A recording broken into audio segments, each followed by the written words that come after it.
Welcome back to the Coffin Lounge podcast. I am your host, VampireKitten, and I am here with Buck Agrios, who is actually, you are in the future.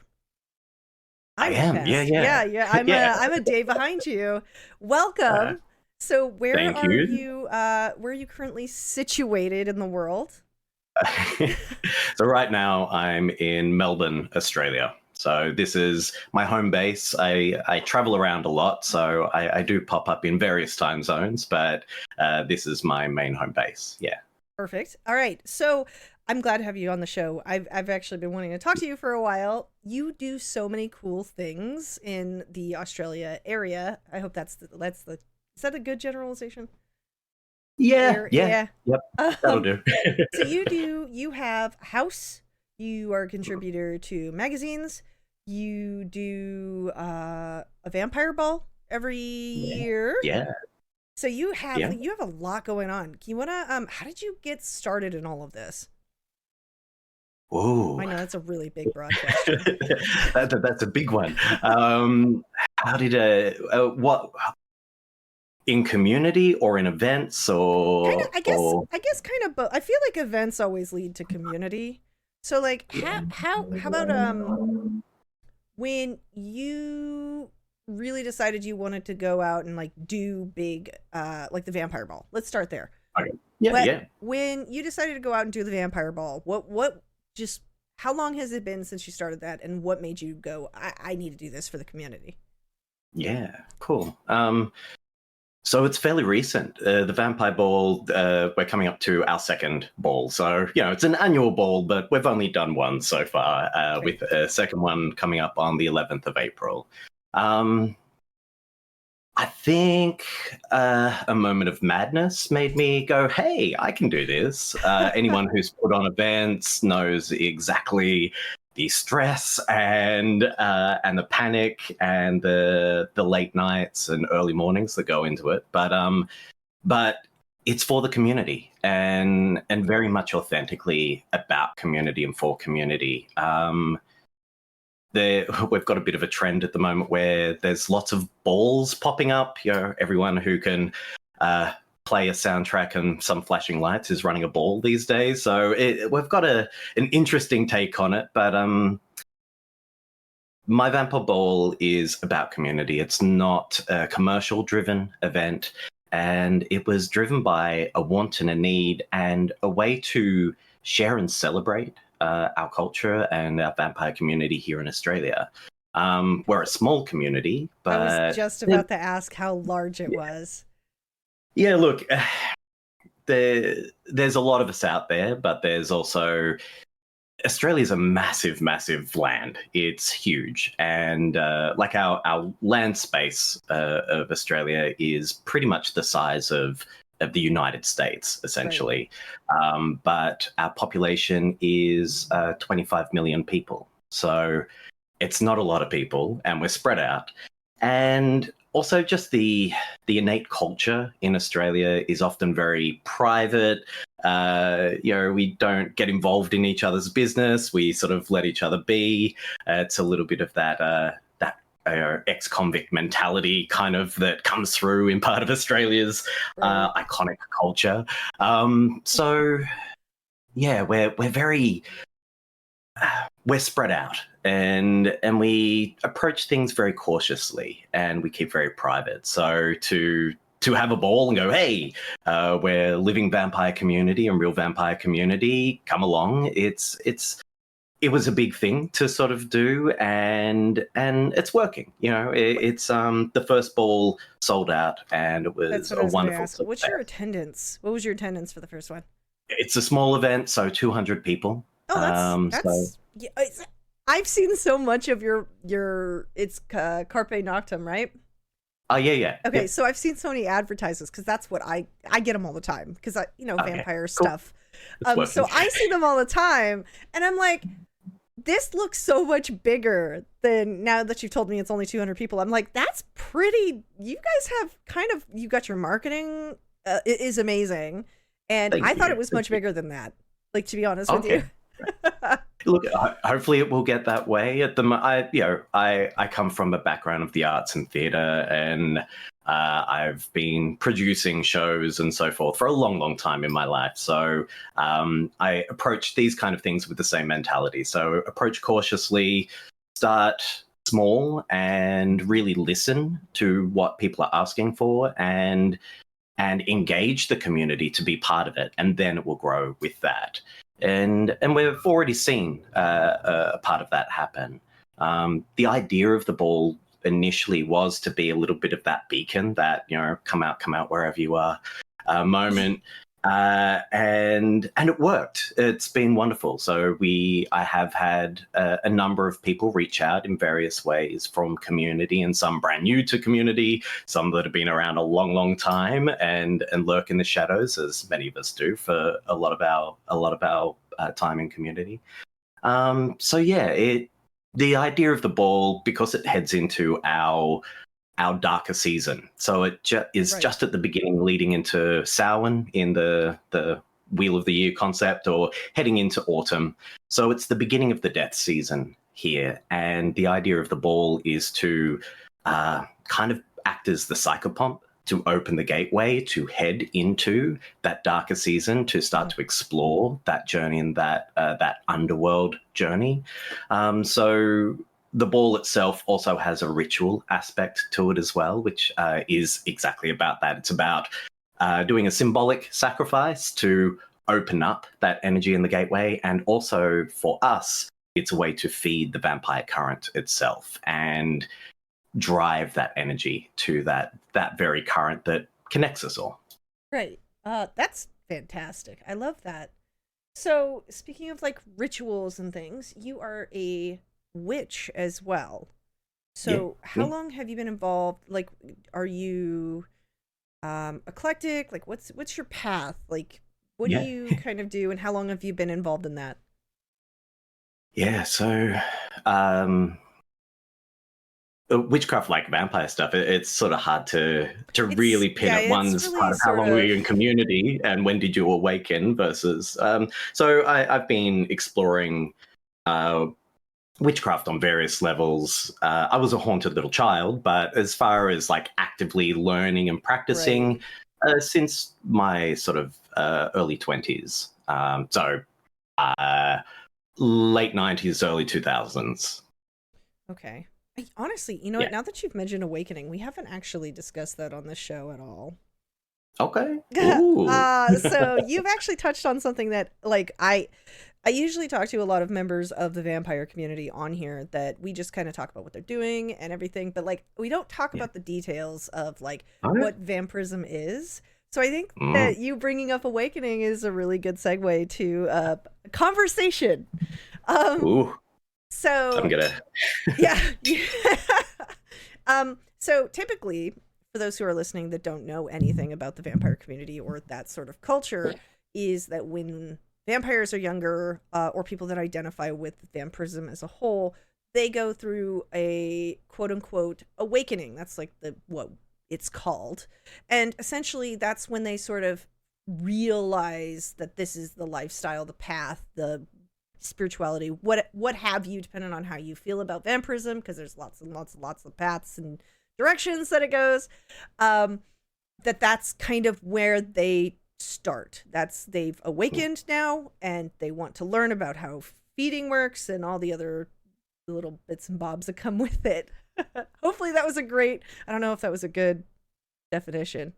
It's such a it's a broad term for a lot of... It is a broad term, and it's so individual for people, and some people have multiple versions of it because or multiple processes of it, because even though you awaken, sometimes, you know, some of us choose to go back asleep or shy away, or for various reasons, whether it be pressures of dayside life, or running into aspects of community that weren't quite what you expected or weren't reflecting you, and then shadow work, a lot of self-reflection and self-doubt, and there's so much to be done after you awaken, and not everyone is ready for that. So sometimes they just kind of push it away and it's kind of what we say, going back into the coffin or falling back asleep, and then they come back and reawaken in a different time.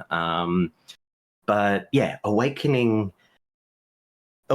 happens for people at various times of their life for various reasons.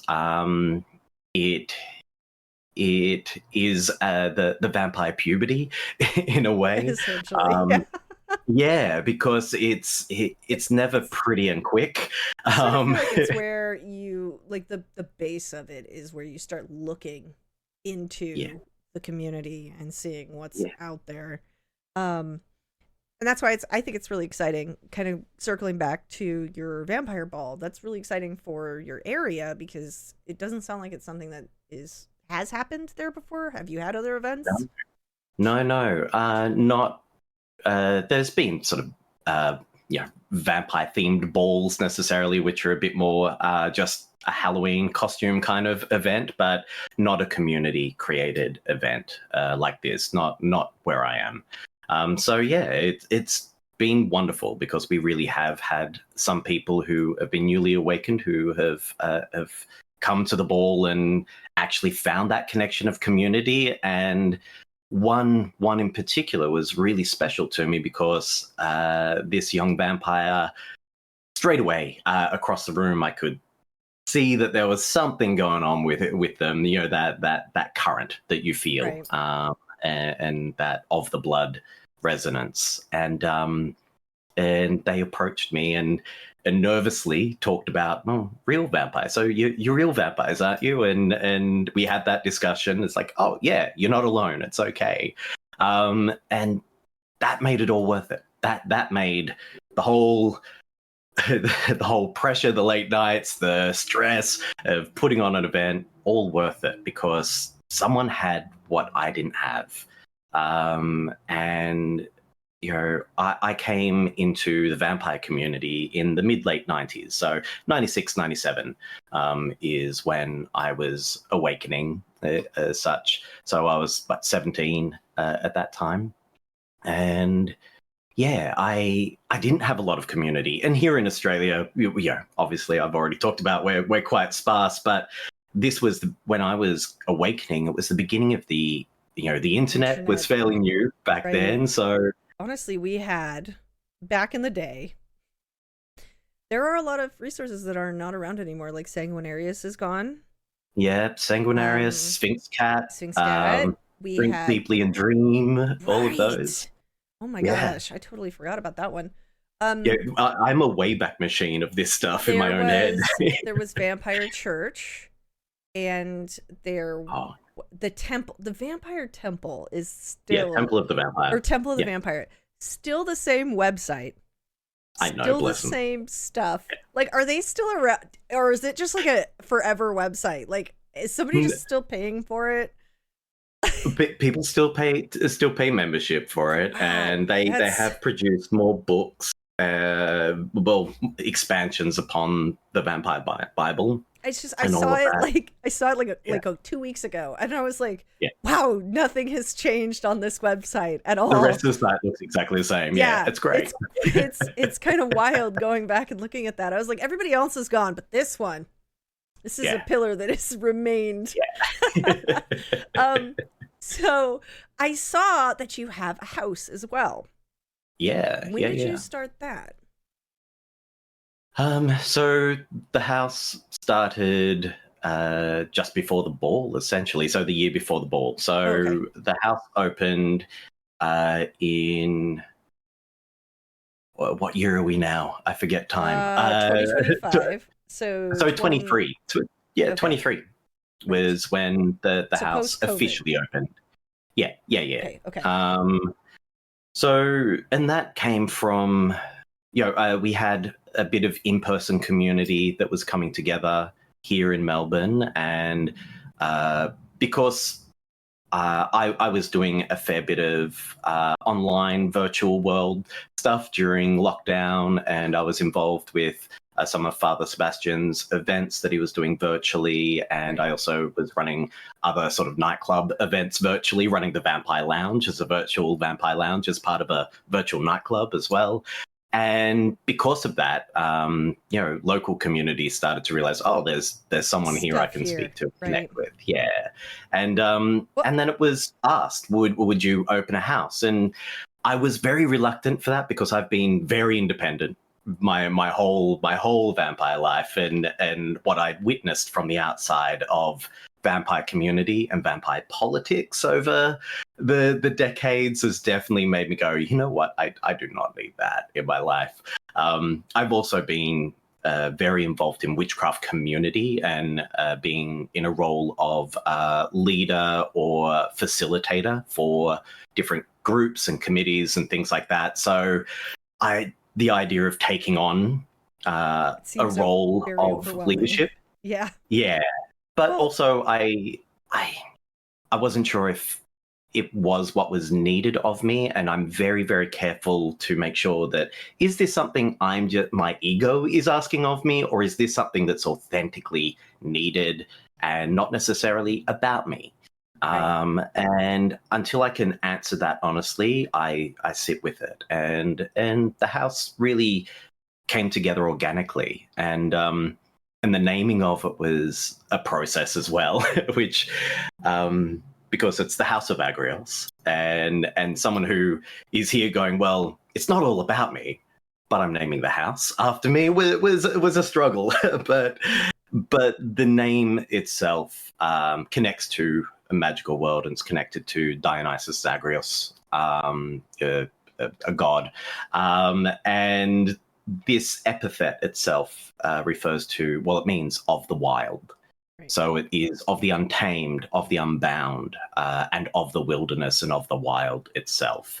So I thought, if I'm going to name a house something, I love the idea of that because it allows the freedom of the structure of our house. It's not a tight structure of outer court, inner court kind of structure. It's that we do have some elders in the house, just basically to make sure that there's other people who have been in community as long as I have, or thereabouts, but from different perspectives, to make sure that it's not just my voice that's being heard on things, but making sure any members of the house have multiple people they can turn to with different viewpoints and different experiences. So that's how I'm making sure it's not about me. That's great.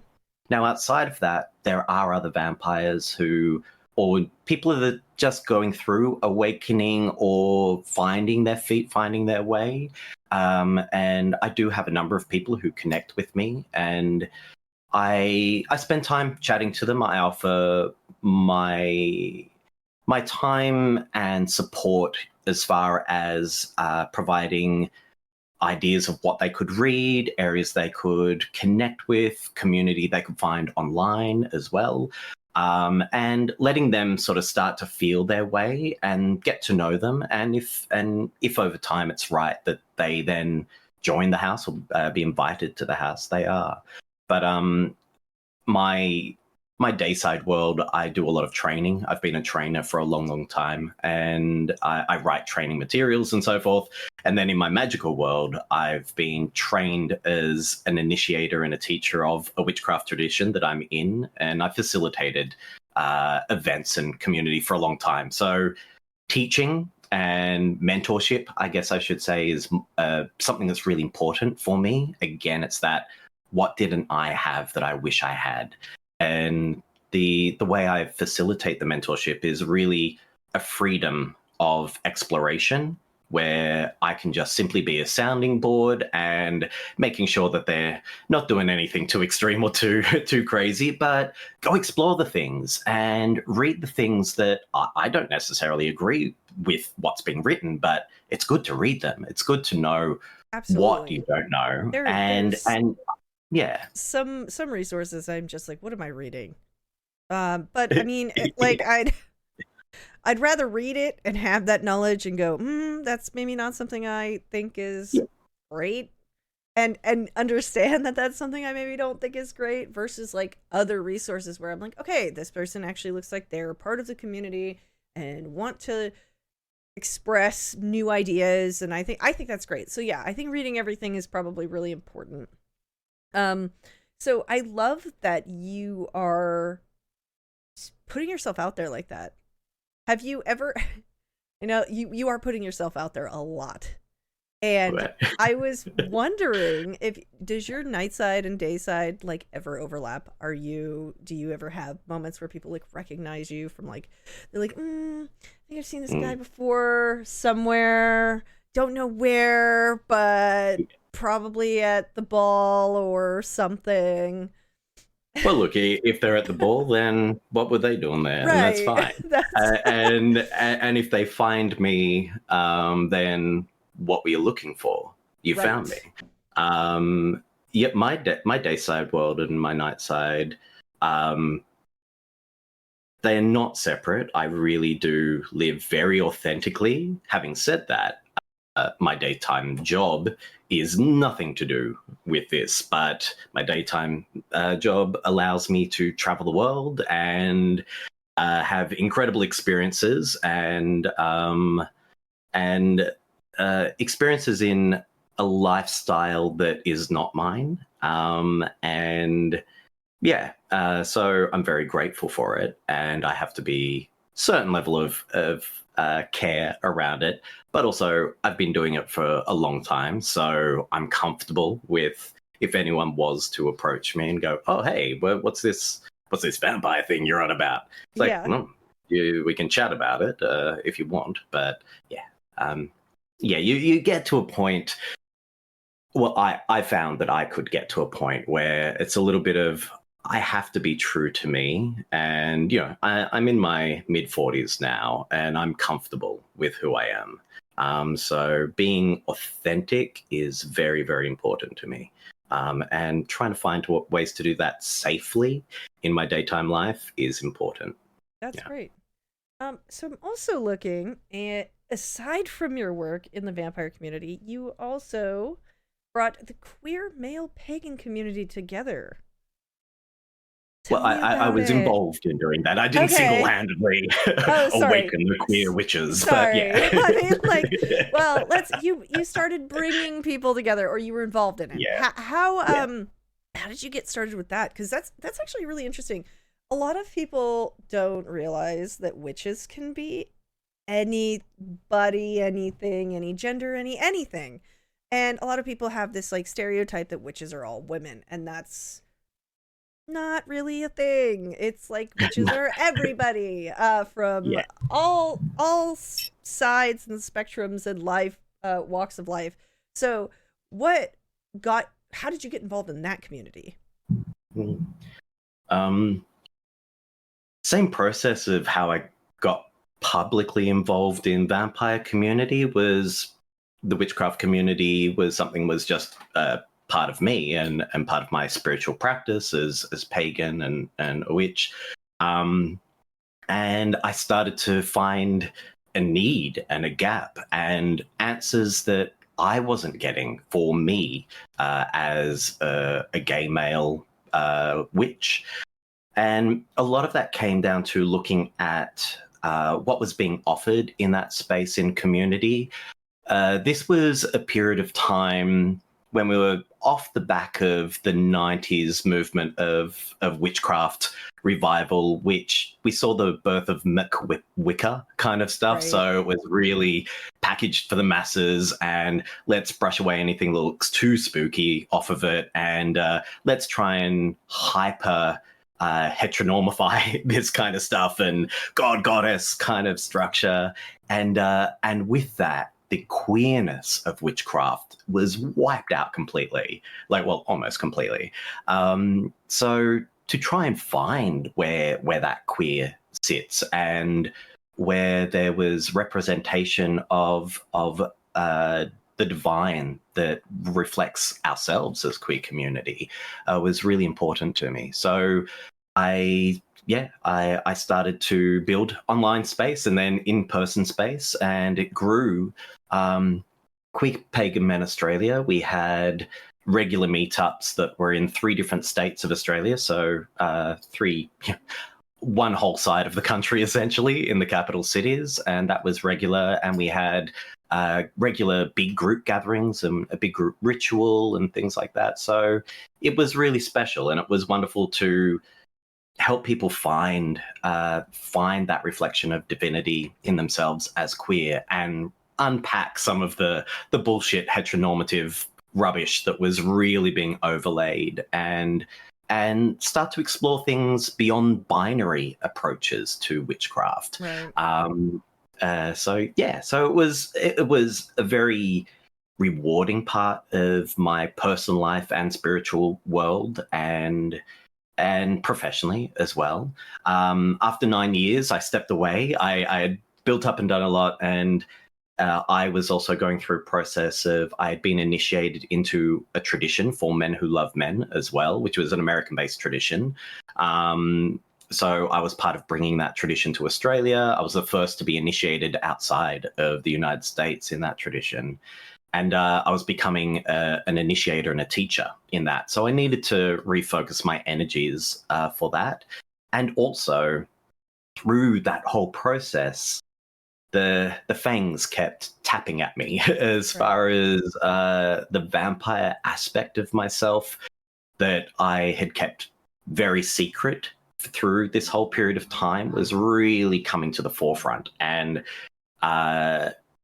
it was becoming harder and harder to not answer the call of what was coming. And there were certain moments through various rituals, and also in my own initiation, where multiple brothers of the tradition I was initiated in did a reading to help find my initiation name, and even that had very clear reference to my vampire self, and they knew nothing about my vampire self outside of, I've got permanent fangs, so of course that has a little hint, but still there was too many signs that kept on coming back to, well, if you want to know the truth of what's there at the core of you, you sort of kept it quiet.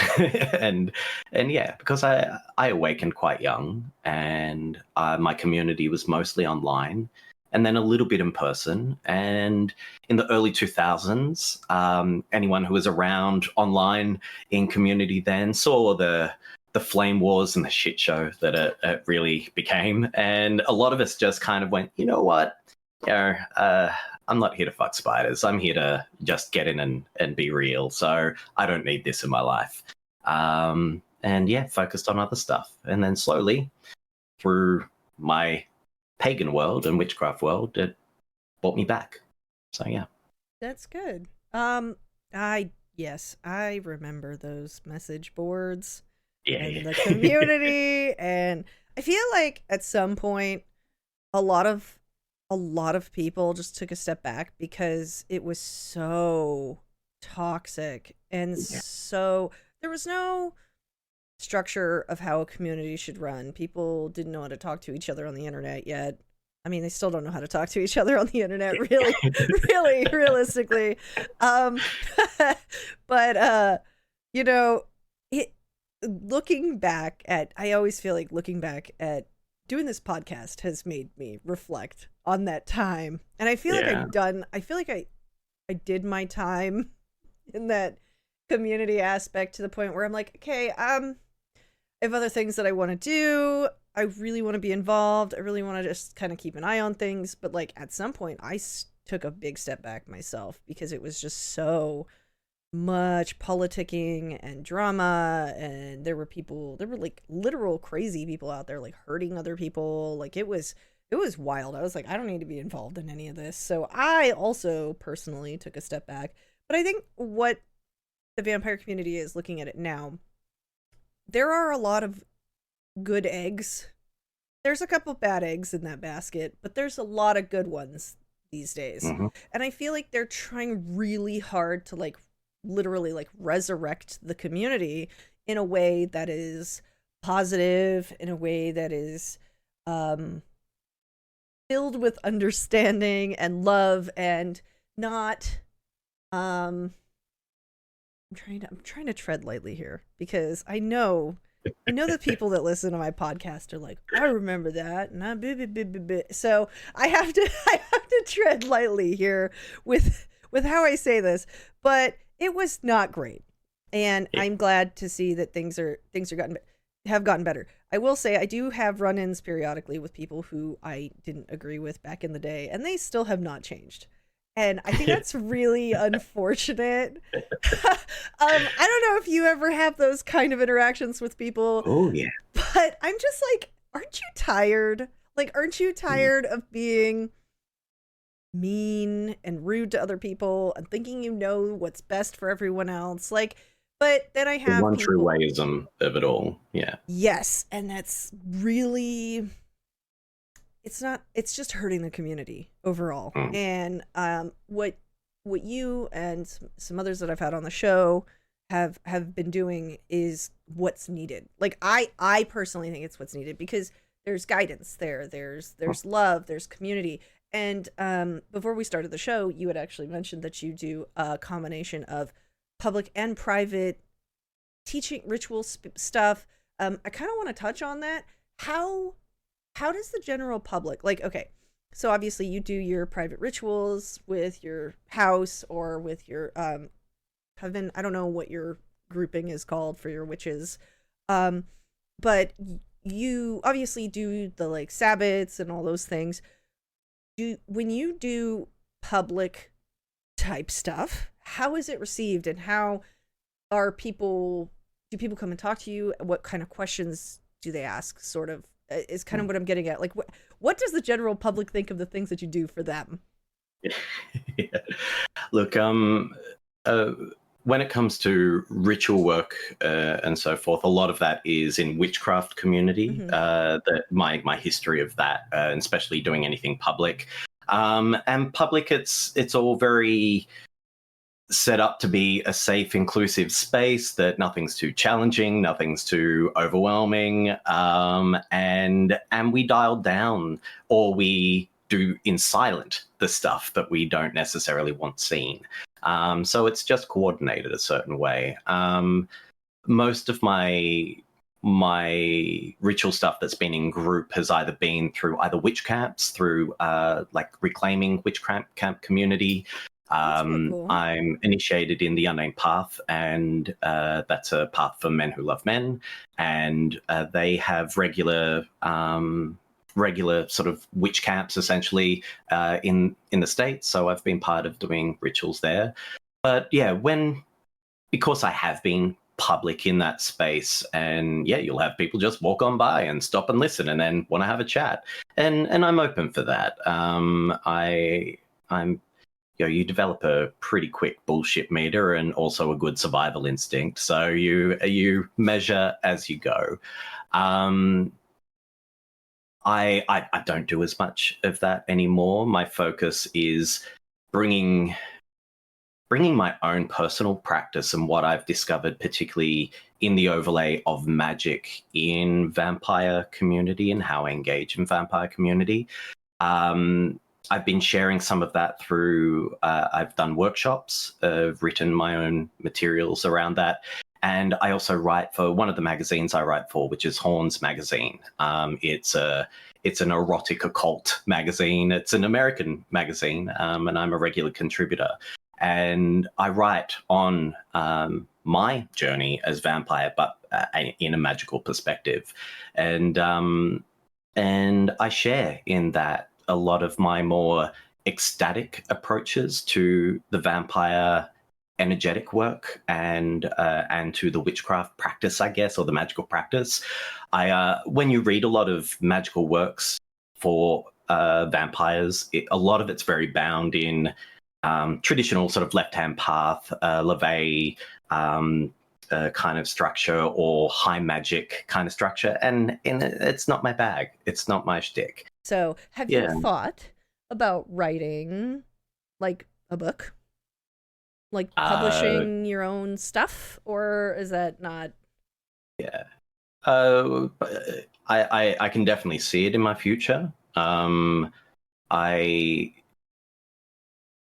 really want to make sure that what I do is well practiced outside of myself. And so the stages that I'm working with a lot of this is through workshops, through mentorships, people that are interested in particularly exploring certain techniques.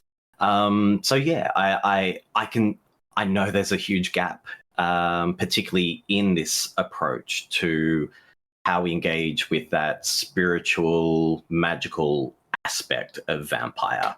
Right.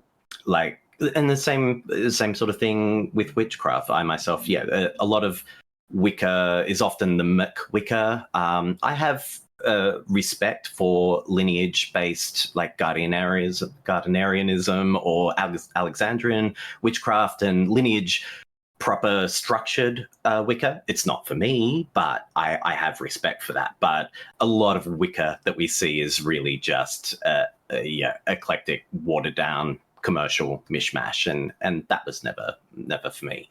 And also when it comes to vampire, a lot of our books are just bound in a lot of Satanism, and a lot of it's just written by middle-aged white men with neckbeards that really need to get out of the basement. So I don't have time for that. I like magic that has proven results. It needs to be something that has an effect outside of yourself. It can't just live in your head. It can't just be empty, hollow words and some pretty sigils. And even like a lot of my background is ecstatic practice and embodied practice and altered states, not necessarily drug taking or hallucinogenic, just through body work and breath work and things like that. So shamanic influenced technique in some of the approaches, a lot of different blended techniques. But there's a lot of foundations in teaching that come from areas like the reclaiming witchcraft or Anderson fairy witchcraft, which has been really, really influential. I do a lot of ancestral stuff as well. So the tradition I'm initiated in, the founder of this tradition, his background is both from Wiccan witchcraft structure, but a lot of druidry, and also was initiated and very influenced by a lot of Santeria. So a lot of Afro-Caribbean traditions, which is very ancestral focus. So a lot of foundational teachings that I got through areas of altered states, through journey work, through shamanic journey work and things like that, have all the vampire current has found its way through each of those to me. And that's where I'm realizing, hold on, it's so strong here. Why isn't this out there? Like, why doesn't that exist out there? So I have been writing some bits and pieces. And as I said, I've written a few bits for Horns Magazine. I've run some workshops around the structures that I've put together, and we'll build it and see how it goes. But I'm excited by the work that I'm doing, but also excited to see what other people are doing out there as well. That's of a similar, not just chaos stuff necessarily. I have a great space for good, clever chaos magic work in vampirism. But I just find a lot of the overlay of the heavy Satan left-hand path, Leviism and high magic stuff just ain't my kick. And look, I'm good friends with people who write some of this. Father Sebastian and I have got a friendship that goes a way back, and I have a wonderful respect for a lot of work that he's done and a lot of what he's written, and as what he's offered in community has been very important. Do I agree with everything? Fuck no. And we have wonderful debates and all of that. But that's what I appreciate, is that ability to share different points of view. And we don't have to agree with everything. We just have to be good people and stop and listen and consider and reflect and give it a go. So I love that you mentioned that I don't necessarily agree with things. You know what's great about that? People don't necessarily have to agree with everything that's written out there. And I think that is a major point of contention in the modern vampire community, because somebody writes a book and then everybody thinks it's the end all be all of all books or something. And then they're like, well, you're right, you're wrong. There's a lot of gatekeeping of different things. And I'm glad that you mentioned that, because everybody's path is so different, and everybody that learns about vampirism or awakens or whatever, joins the community in some way, shape, or form, I just want to lay it out there as well that you don't have to agree with what someone else has written. It's not the gospel. It's not the Bible. It's information for you to use in bits and pieces if you so wish. And I think that's a really important lesson here. Yeah. You know? And to learn how to critically think with what you're reading, not just read and go, well, this must be how it is. But, if something's true for you, what makes it true? And if something is untrue or doesn't work for you, then why? And doing some honest reflection and re-exploring your self of identity. Sometimes we get this fear of going, oh, well, hold on. If I question that, does that thread pull the whole thing apart? It's like, no. You can unpick. It's okay. You can unpick your ideas, your if your whole identity is so bound up in just one way of thinking, you've got bigger issues than a fucking book that someone's written, honestly. Right. So, doing some proper shadow work reflection, and even the idea of shadow work annoys me because it's so commercialized and taken away from a lot of what it is. Oh my gosh. But, we're exploring elements of shadow, particularly in vampire community. It is a big thing because often the vampire then gets used as an excuse to not do the work. It's go, oh, no, but, I'm a vampire, so I'm a predator. It's like, no, you're just highly toxic and problematic. Right. There's a difference.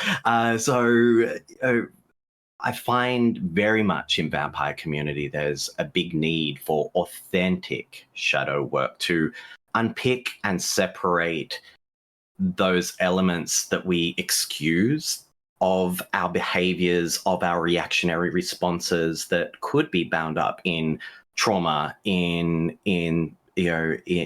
multiple levels that tie and feed shadow identity. And we just put the vampire over the front of it to go, oh, well, but that's okay. It's the vampire. And no, it's not. You can be a very happy, healthy, positive living vampire that isn't all caught up in having to fight for everything or bark at everything. It's like, calm down. Maybe some therapy and some shadow work would help. A little bit little of a and B. Mm-hmm. I think it's amazing, all of the community work that you've been doing. That's really great. It's hard to bring baby bats and elders and whatever else you want to call them together, because they just sometimes they butt heads, like they don't really want to share information, or going back to what we kind of mentioned before, how toxic the community was for a really long time. I think we are growing out of that. I think there are bigger problems in the world, and us coming together is probably better than fighting, because we already have this niche little community, right? We're on our little island on the planet Earth, and a lot of people don't quite understand that island, and it's not for them anyway to understand. However, fighting, as much as everybody does sometimes, is not beneficial to the community as a whole.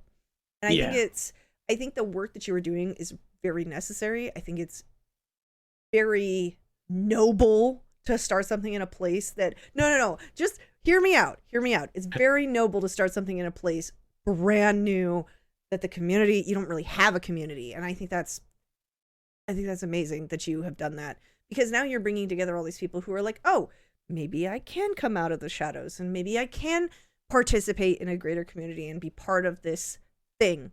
And I think that the way that you're going about it is responsible. And that, to me, is probably the best thing you can be.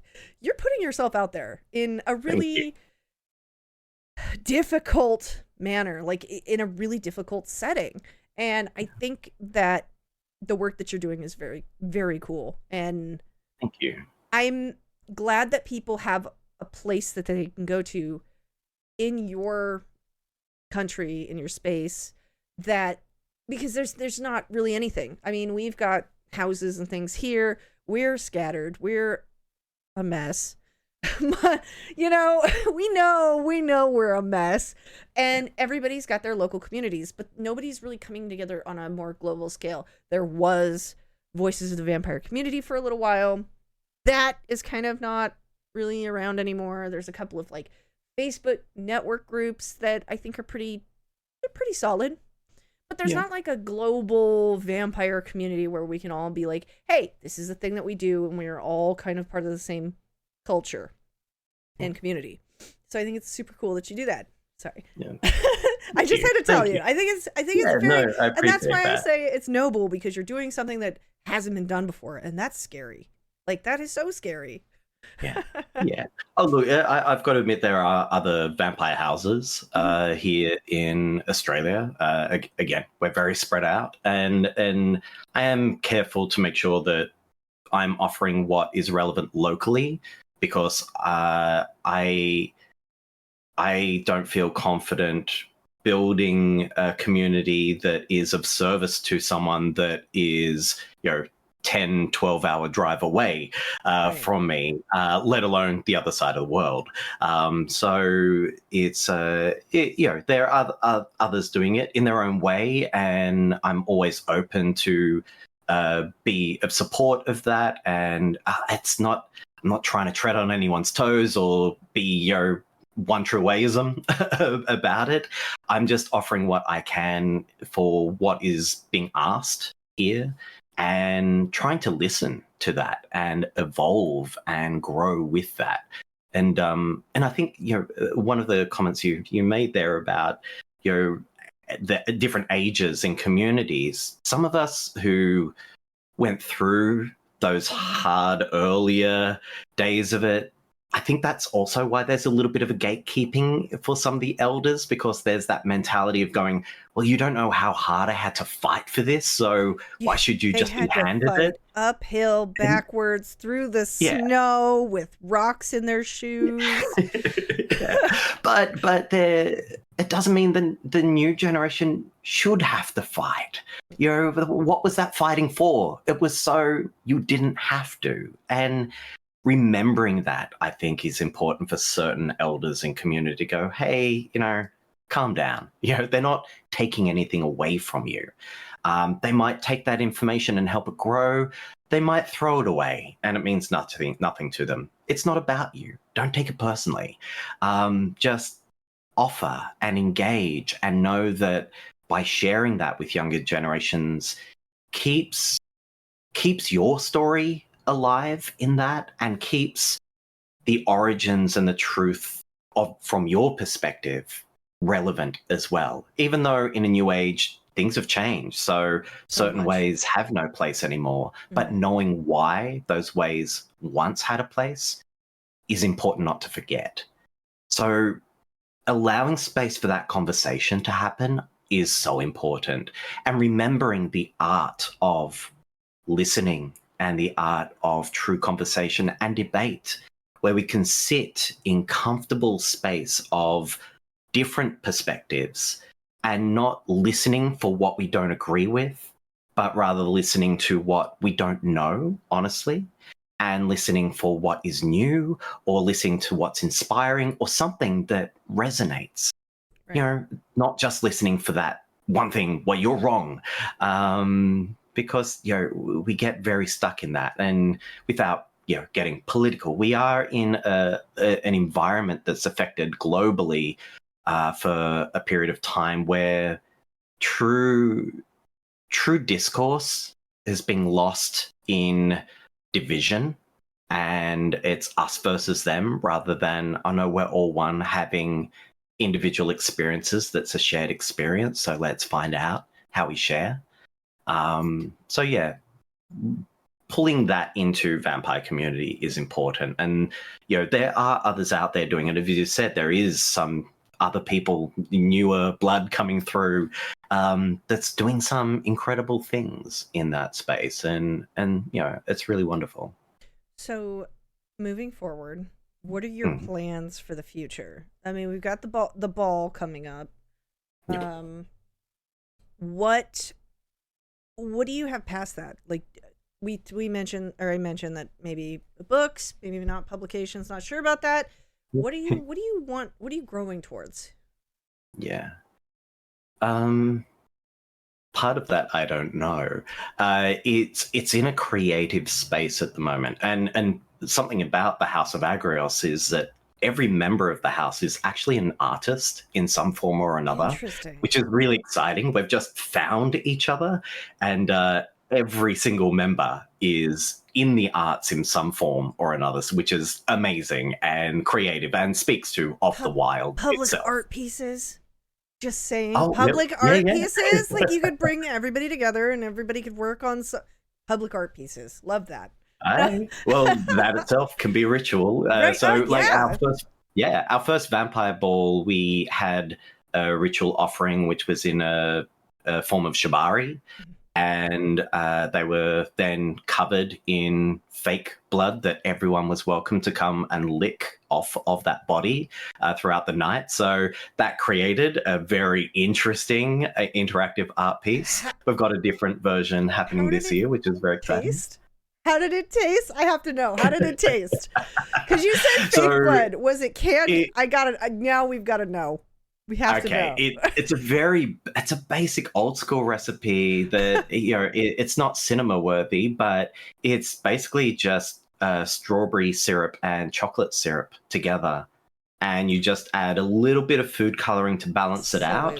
But it just tastes like sugar syrup, Okay. But it moves really nicely and has that deep richness to it. So it's really just ice cream topping. Is all it is. Yeah. You ice cream topped a shibari model. I love it. Oh, it was pretty hot.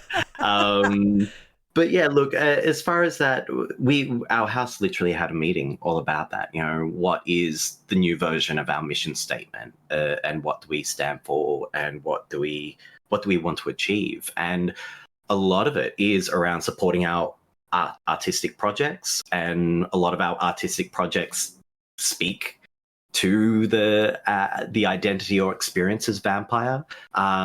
Things that aren't just based around club nights necessarily, but making sure we have other opportunities to create space that's welcoming.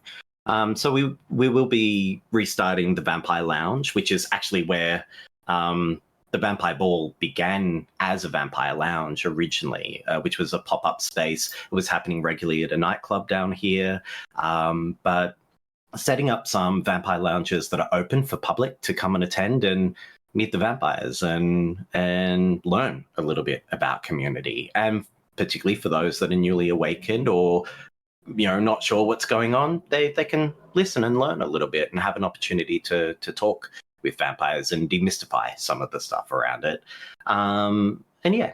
So that's sort of the next stages of what it is. World dominance isn't in my 5-year calendar plan, but we'll see. But I would love for the ball to grow. I would love to have more international community connect and crossover with that. I can announce here, I'm really honoured that Father Sebastian and Joy Felicity are actually flying to Australia to attend this year's Vampire Ball, which is really, really lovely.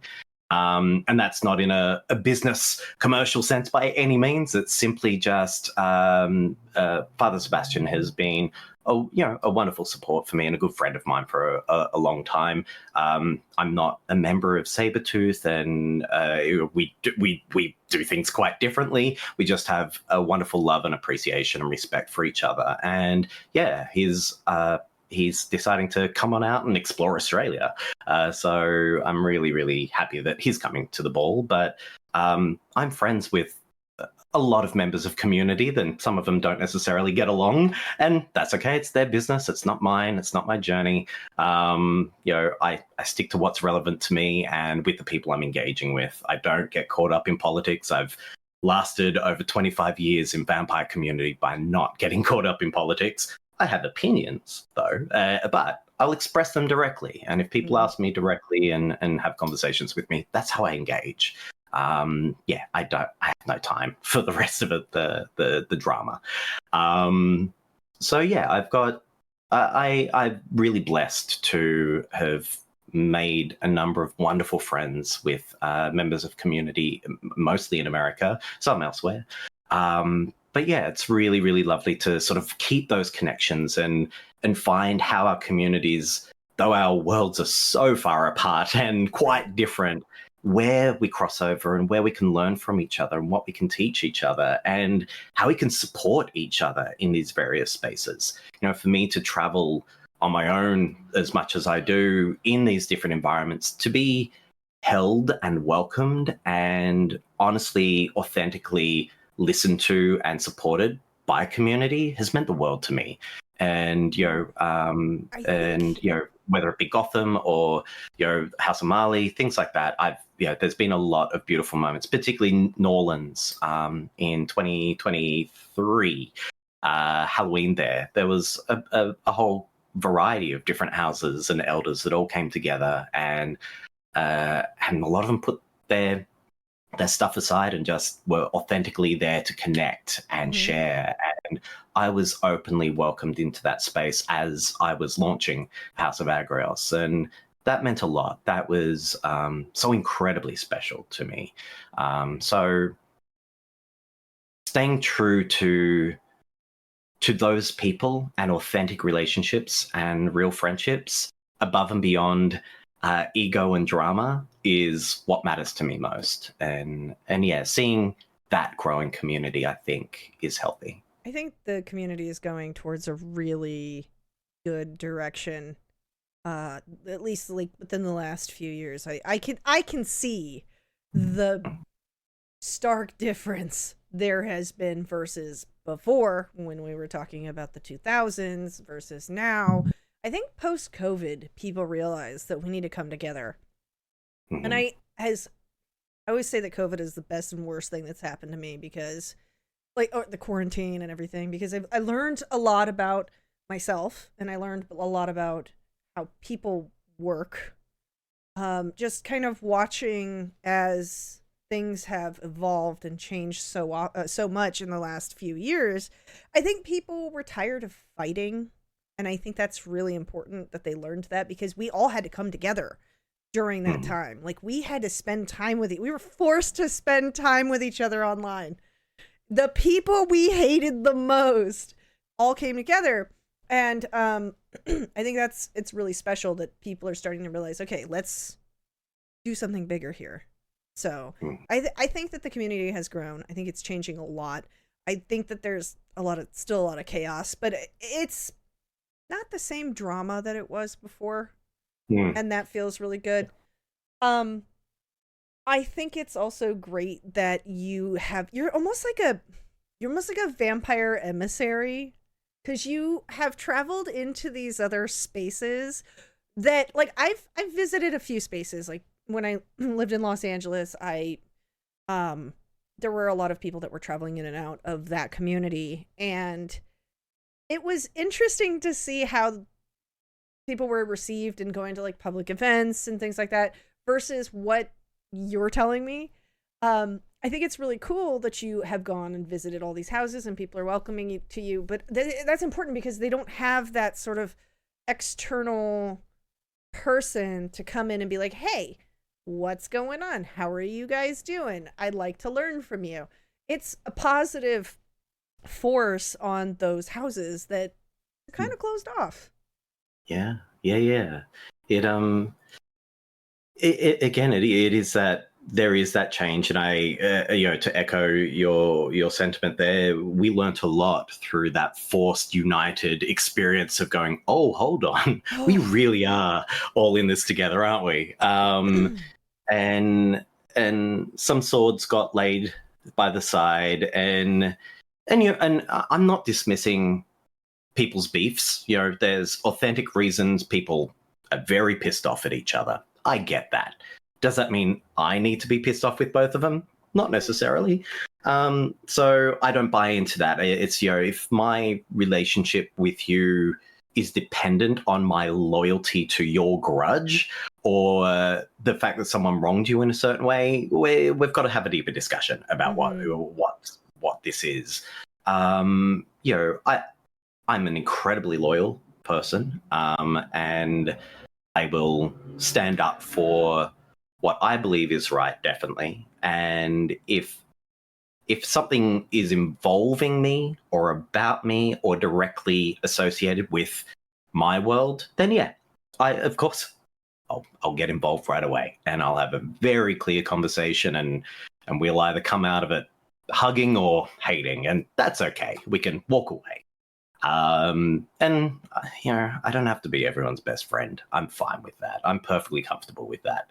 I just ask that relationships are authentic, and I expect that people just approach with humility and an openness and a willingness to let people grow, let people change, let people evolve, let people learn, give people opportunity to learn from their mistakes.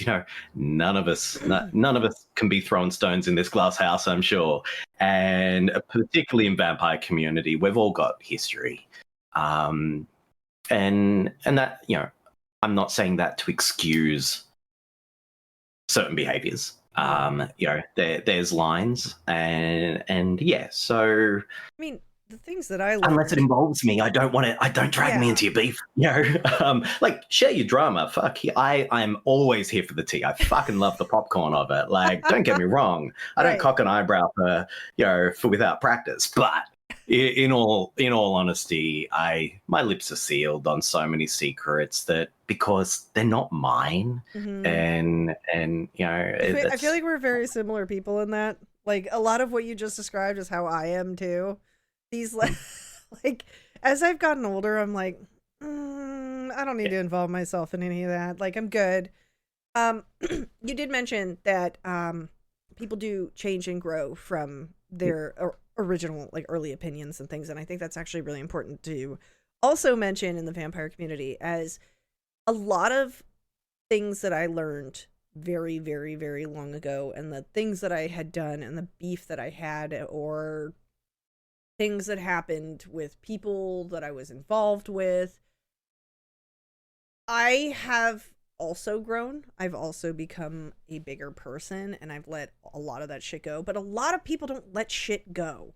They go, well, you did this thing 20 years ago and blah, blah, blah. And it's just like, okay, but like, we're people. We learn from our mistakes. We move on and we grow. Going back to what you said earlier, if you have all of this pent up anger over something that happened 20 years ago, there's a bigger problem than that thing that happened 20 years ago. The bigger problem is you in not letting those things go. And I think that's really important to also note, because a lot of the drama that's still there is stuff that people just don't let go of. Like, let it go. It's not that big a deal. Yeah. Also, that was like the dawn of the internet. Like, things are way different now. Like, resources are so much better. We've got so many more publications.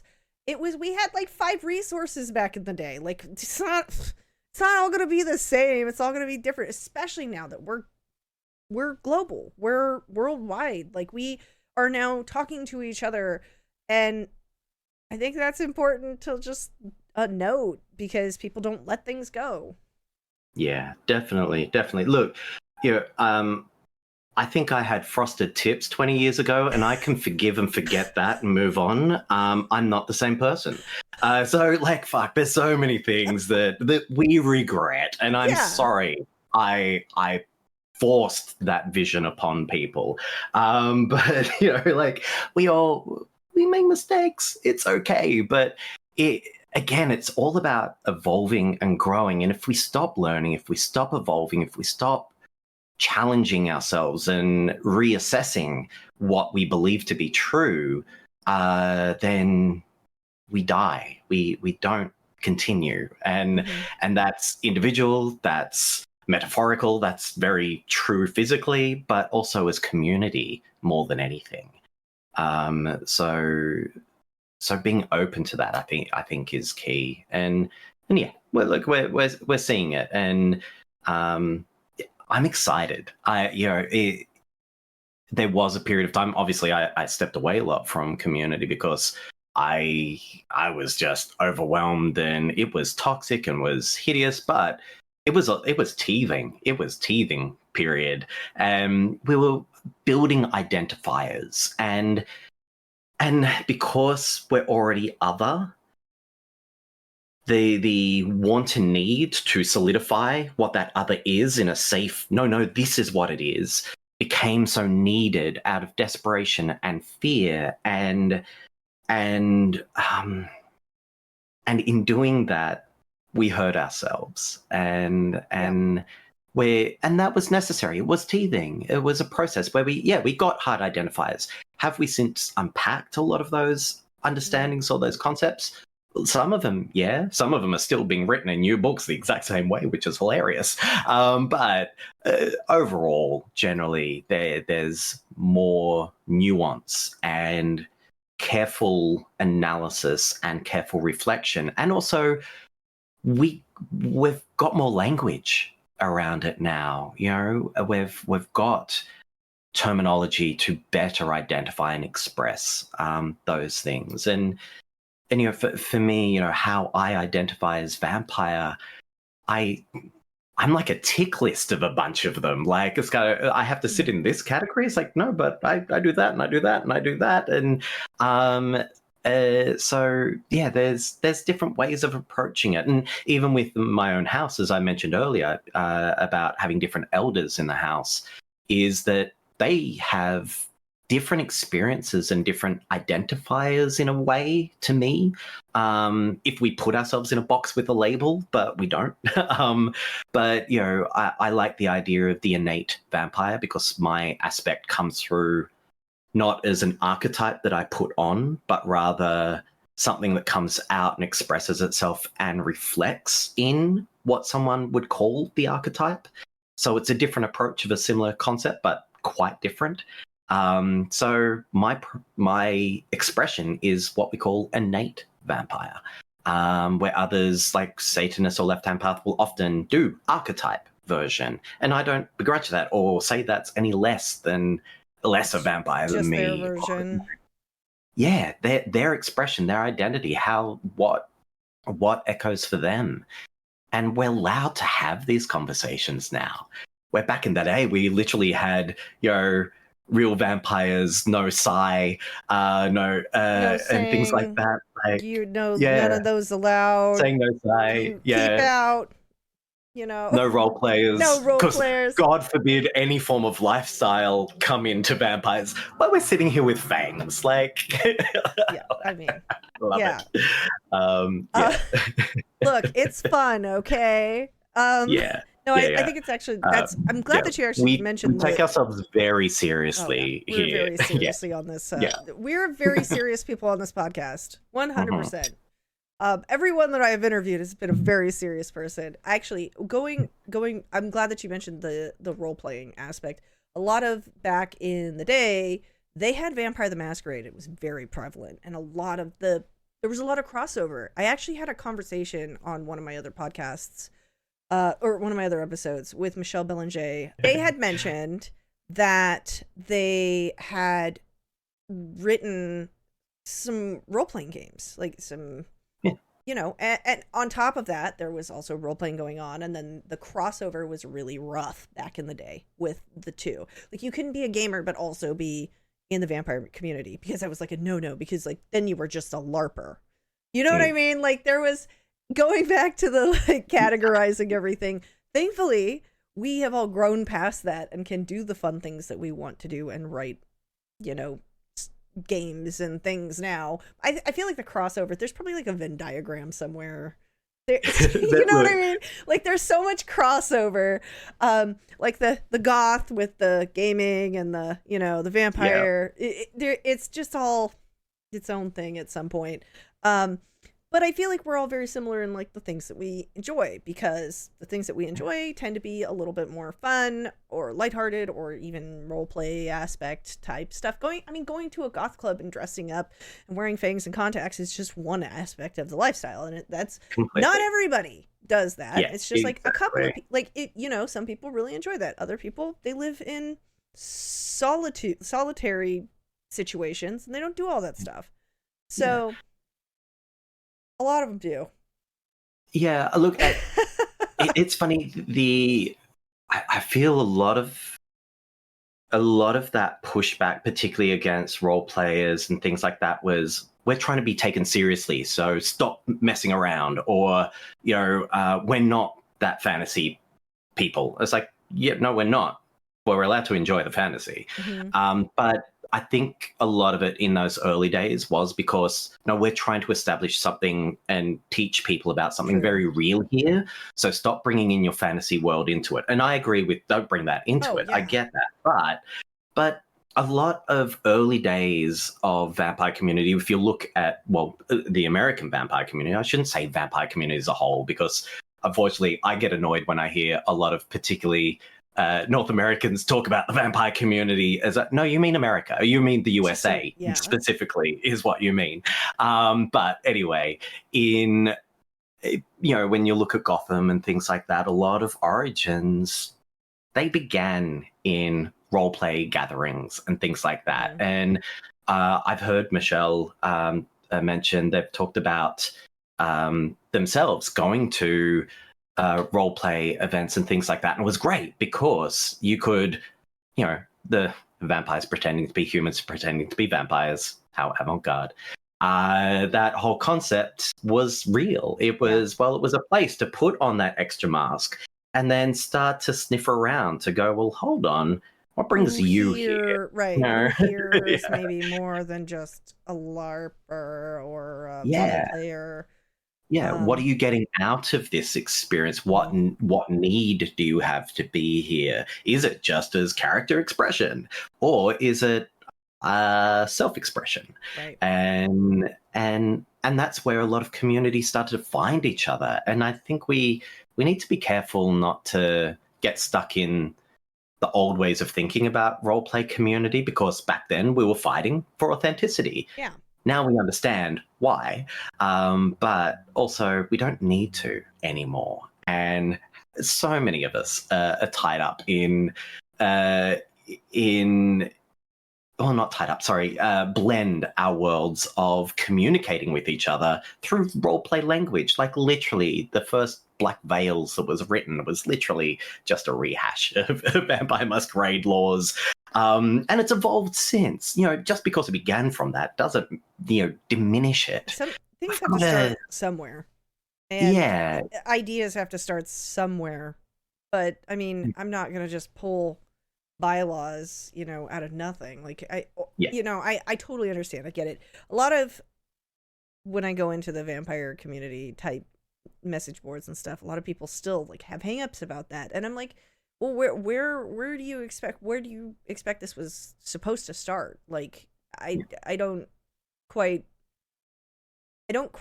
understand why we were so upset. I mean, yes, I do get it, but everything starts from something, or starts, so it's. And they influenced each other. Mm-hmm. The vampire community influenced the writings of Vampire Masquerade massively. Yeah. So they fed each other quite literally in that way. So it's the chicken or the egg process with that. And let's, this hyper fear to separate and other is just bullshit. And yeah. I have a question for you. Hmm. Since we're now talking about like literature and things like that, how did you feel about the new Nosferatu? Did you see it? Okay. What'd you think? I haven't gotten to ask anybody. I haven't gotten to talk to anybody about it yet. Yeah. Robert Eggers is one of my favorite directors. Oh, yeah. His I love The Lighthouse. Lighthouse. Yeah. The Witch, The Lighthouse are two of my favorite films. And he works very well with I forget the name of the cinematographer, but the hand he has with his team is phenomenal. But more so his vision of being able to find the authentic fairy tale underneath all of these stories, to find that true gothic horror of it all and make it timeless, which is what fairy tales are. They are timeless.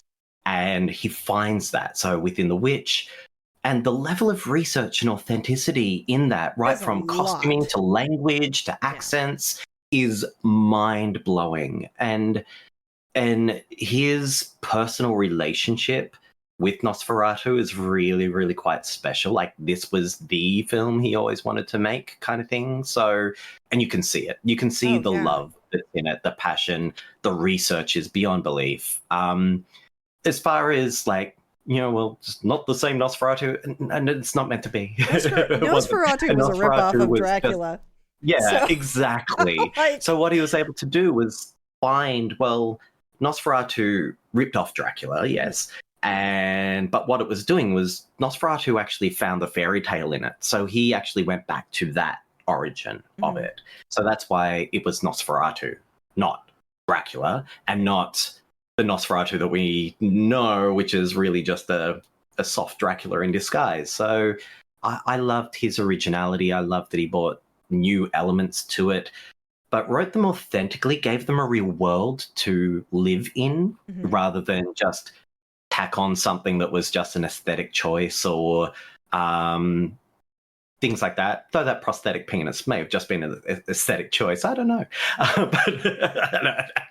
But no, sorry, no spoilers for anyone who hasn't seen it. I feel like everyone's seen the Nicholas Hoult holding up the frame of the prosthetic at some point. I feel like that's made the rounds. Everybody should have seen that already. If you don't know what I'm talking about, go see what Robert Eggers gifted to Nicholas Hoult. That's all you got to look up. But his folklore, his connection and what it brought into it of folklore vampires, right at that moment where he's surrounded by the Romany people, he wakes up in the dream state at night and sees the naked virgin on the back of a white stallion being led into the graveyard, which is classic, traditional, historical folklore technique for finding vampires and hunting vampires. So just those moments were so special, and we've never had that that.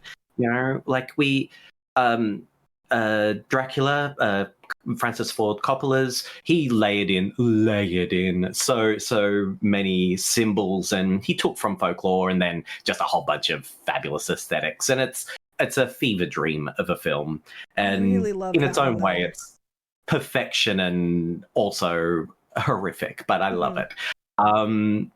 Eggers was able to also pull from authentic history and set it more so in a real world space, which is what he does so beautifully. It felt right. Like if you know even just the slightest thing about vampires, what he did was he really kind of showed you.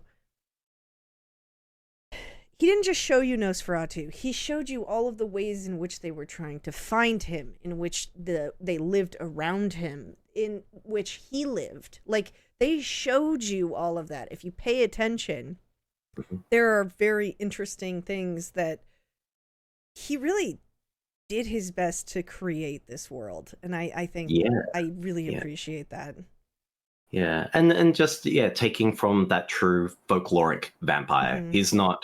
it's far removed from the Byron era vampire that's influenced so much of us since, and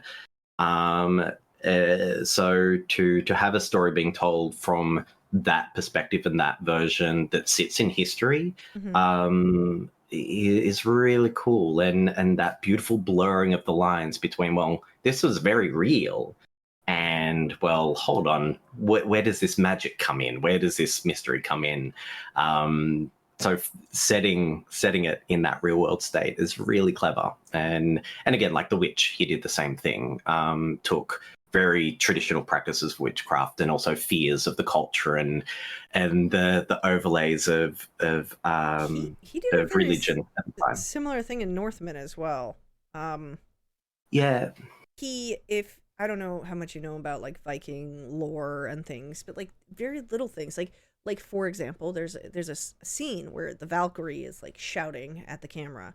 The Valkyrie has cuts in her teeth, like just little things like that, where you're like, this is something that they did, and Eggers did his research and offered that to us and gave people. A lot of people don't realize that these are things, little things that they did back then that he fantasized and made real and brought to light. But I loved Northman as well. It's a very good. Yeah. Plus, I think he's just kind of ticking off the Skarsgård list at this point. I think so. Yeah. You know, how many Skarsgårds are left? I don't know, like 3, 4. I don't know. I lost count. Yeah, but Willem Dafoe is a phenomenal actor, and he is built for that gothic horror so beautifully. And part of my personal world is nautical horror is like that's my sweet spot. Really? I'm a vampire at heart. I love Western vampire, like vampire westerns. I want more. We don't get enough. Like, and everyone that I get is just like, oh. We're about to have The Sinners come out. Michael B. Jordan. Oh yeah. Mm-hmm. That not Western, but it's set during Prohibition era, and so that's going to bring some really interesting, cool aesthetics. But yeah, obviously, Near Dark was the first true Western vampire film. Catherine Bigelow directed that. Genius, amazing. So yeah, I love the grittiness of that. I role play language. I'm a Toreador through and through. Like, I don't excuse it, but I have a very brouhaha heart at the end of the day. Right. Like my pretty is okay to be in a messy state. I love that. I love that I knew exactly what you were talking about. I'm a gangrel. Okay. So yeah, I get you. I'm on that level. Yeah. I understand. I hope everybody knows. You're on it. Yeah. See, global language. Yeah. Let's bring us together. The importance. But yeah, the Lighthouse for me was that nautical horror because it was an unfinished work by Edgar Allan Poe. Yeah.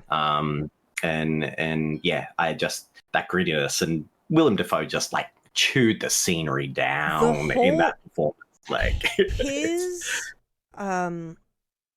on-screen chemistry with Pattinson is just chef's kiss. The two of them work off of each other so well. I would love to see them in another film just doing crazy things together. 100%. So they were amazing together. Anyway, I'm glad we got to talk a little bit about Eggers. I love it. I haven't got to talk about it on the show yet, so I'm excited about it. I actually need to go pick up the Blu-ray because I want to go see the extended cut. I haven't seen it yet. Oh yeah. So I think I got to do that at some point. Well, thank you for everything. What do you have? I guess projects coming up past the Vampire Ball. Anything? Ooh. There's things in the works, but not locked in as yet. As I said, we literally just last weekend had a come together of our house to start to plan some things out. There's individual projects within the house, because we're a house of artists, so musicians and dancers and club owners and things like that. So there's multiple things. I'm never just doing one thing at any time anyway. But for me, the focus is this ball at the moment. It's 2 months away, so it's all consuming. And then hopefully I'll be able to look at some travel again and I'm continuing my writing and would like to look at relaunching some of my workshops in a different form. So yeah, You've got a lot there's of some things that entertainment for are this on the ball cusp. planned. Pardon? Sorry, I didn't mean to interrupt you. I said you have a lot of entertainers for this ball. You've got a lot. You've got like a big list here. This is going to be really cool. I wish I could go. I hope to see. I hope to see some great photos and videos, though. Like that is going to be really exciting. Well, congratulations on year 2, or coming up on year 2. That's exciting. Thank you for coming on the show. Where can people find you? Where do they find me? Instagram is easy. So my own Instagram, Rum and Blood, is again Vampire Nautical Vampire. Combo. I love it. But otherwise, the Vampire Ball is the Carpe Noctem Vampire Ball, so you can find everything there. You can also, the House of Agrios, look up House of Agrios, and you'll find us there. Otherwise, the Hallowed Grounds link. Yeah, you'll have all my links, but but I respond generally on Instagram through Messenger, so if there's people that want to reach out to me directly, Rum and Blood is the best one. If it's anything to do with the ball or questions about the ball, ask on that one. But yeah, I'm around. So yeah. Well, thank you for coming by the show today. I appreciate it. I know you are in the future. We have like almost a day time difference between you and me. That's wild. Yeah, I think it's coming up to like 1:30 or something like that here in the afternoon on Saturday. Yeah, so, I'm 9 p.m. on a Friday. So it's a pretty big difference. Yeah. So nobody thinks about that. Yeah, my work world is global as well, so I'm in all different time zones and travel a lot. So it's you get used to being a timey-wimey vampire. Well, thank you so much for coming on the show, Buck. I appreciate you. And everybody that is listening, you can find all of Buck's links in the descriptions on Spotify, YouTube. We're on Audible. All that stuff's on there. So thank you all so much for joining me for the episode. And I will see you on the next one. Bye, everybody.